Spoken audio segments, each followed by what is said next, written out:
Bismillahirrahmanirrahim. Assalamualaikum warahmatullahi wabarakatuh. Alhamdulillahirabbil alamin. Wassalatu wassalamu ala Rasulullah. Amma ba'du. Alhamdulillah teman-teman, jumpa lagi dengan saya. Semoga teman-teman semuanya dalam kondisi yang sehat walafiat, tidak kurang suatu apa dan selalu dilindungi oleh Allah Subhanahu wa taala. Amin. Ya. Baca tulisannya dan tonton videonya sampai selesai agar tidak gagal paham dengan apa yang akan saya sampaikan, itu ya. Nah, dulu itu kita diharapkan harus selalu berpikir positif, ya, positive thinking, gitu, berbaik sangka, gitu kan, husnudon, gitu ya, gitu. Dan memang harusnya sampai sekarang juga begitu. Tapi sejak merebaknya pandemi, ya, wabah virus corona, orang nggak mau tuh berpikir positif, gitu kan, maunya berpikirnya negatif, gitu ya. Karena positif itu apa? Positif itu berarti terinfeksi virus corona, sakit, gitu, makanya nggak mau negatif, gitu ya.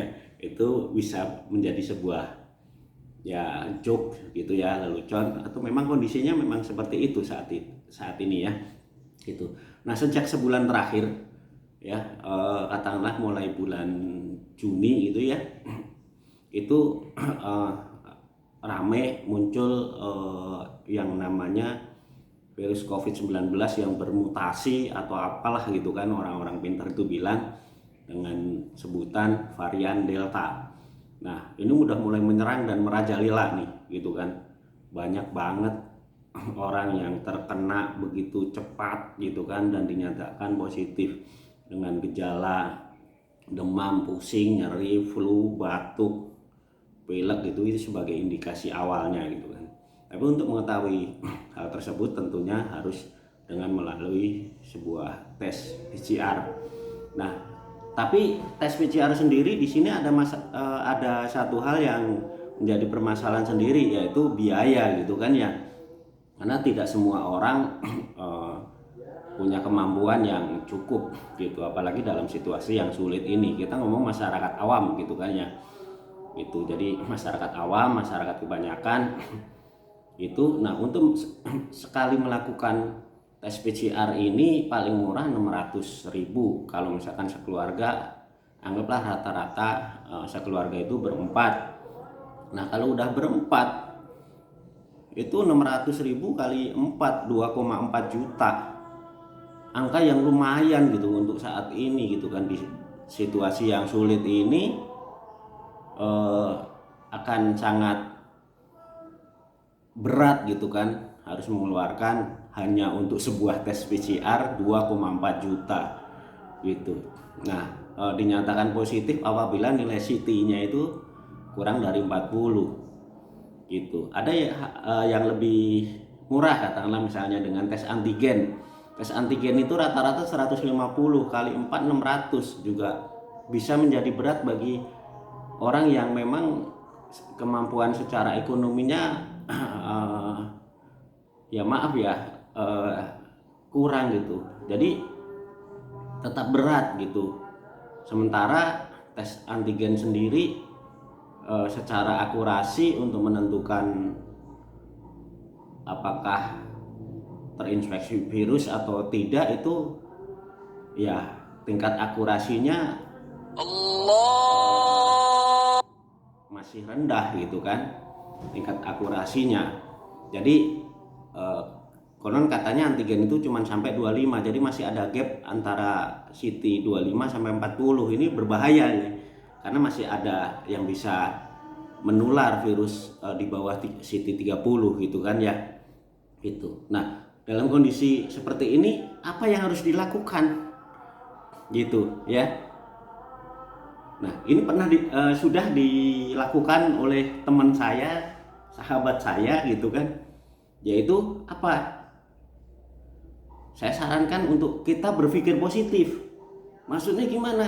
Pada saat kita mengalami gejala-gejala yang tadi, demam, pusing, pilek, gitu kan, flu, batuk, meskipun tidak kita tidak belum tes gitu, udah kita nyatakan diri kita berpikir bahwa kita positif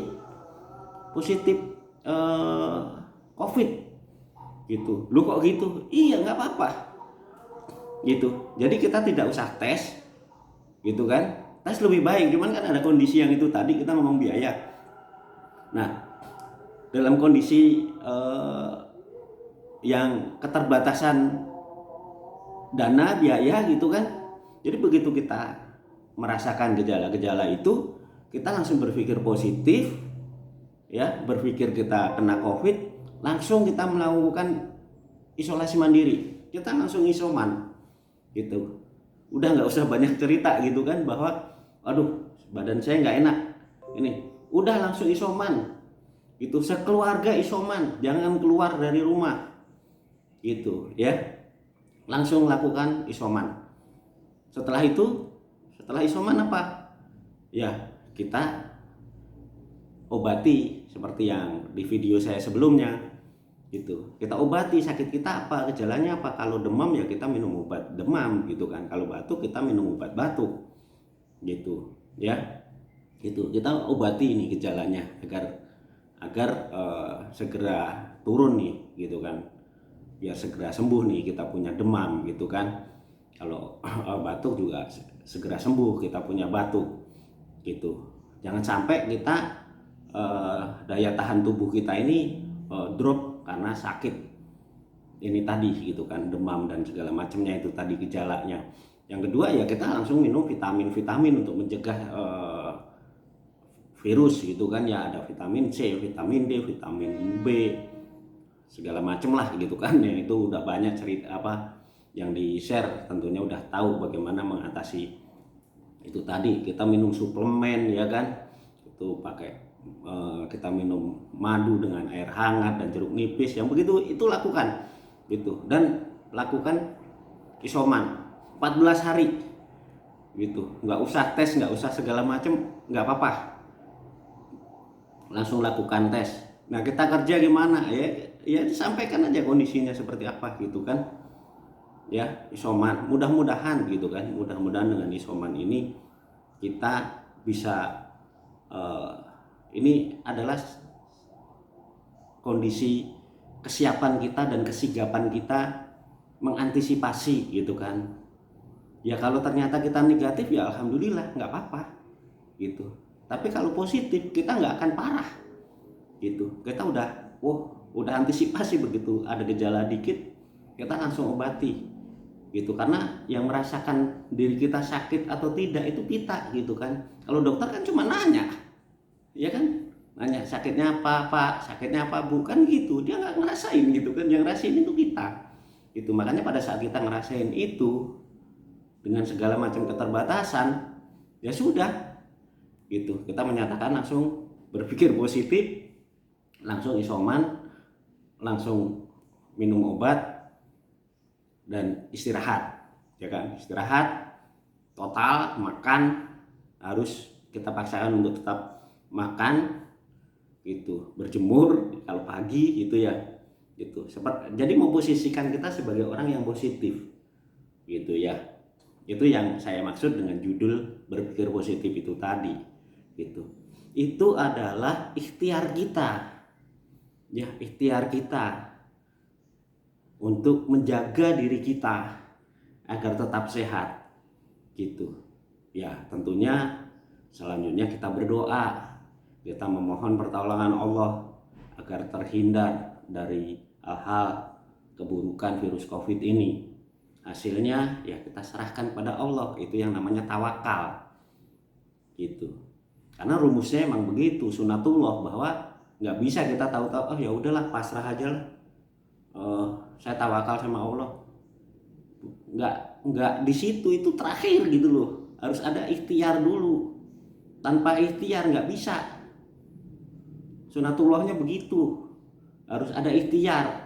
Jangan langsung berdoa, enggak, enak aja nanti misalkan Allah akan ngomong sama kita gitu. Tahu-tahu berdoa, ya Allah saya sembuhkanlah saya gitu kan, minta sama Allah, tapi nggak minum obat. Ya itu terserah Allah gitu kan, mau sembuhin atau enggak gitu. Tapi bisa juga Allah, enak aja lu nyuruh-nyuruh gua gitu, lu aja nggak mau berusaha, nggak mau berikhtiar gitu ya.